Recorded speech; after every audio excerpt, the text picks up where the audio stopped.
సాహో, రాధేశ్యామ్, ఆదిపురుష్ భారీ నష్టాలు మిగిల్చాయి. Fade out అన్న మాట కూడా బయటకు వచ్చేసింది. ఎట్టకేలకు సలార్ హిట్ తో ఫామ్ లోకి వచ్చాడు. 11వ రోజు ఎక్కువ కలెక్ట్ చేసిన సౌత్ మూవీగా సలార్ రికార్డు క్రియేట్ చేసింది. సలార్ హిట్ తో ఇంతకాలం తప్పు ఎక్కడ జరిగిందో అర్థమవుతోంది. డైరెక్టర్స్ ని ఎంచుకోవడంలోనే రాంగ్ స్టెప్ వేశాడు ప్రభాస్. రన్ రాజా రన్ వంటి చిన్న హిట్ ఇచ్చిన సుజిత్ కు పాన్ ఇండియా మూవీ సాహో అప్పచెప్పాడు. తీరా చూస్తే భారీ యాక్షన్ సీన్స్ మాత్రమే క్రియేట్ చేయగలిగాడు.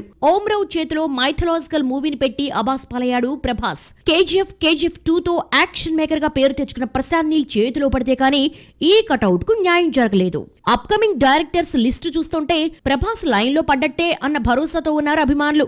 మహానటితో సత్తా చాటిన నాగ్ అశ్విన్ కొత్త ప్రపంచాన్ని సృష్టిస్తూ కల్కి తీస్తున్నాడు. కల్కి తర్వాత మారుతి మూవీ రిలీజ్ అవుతోంది.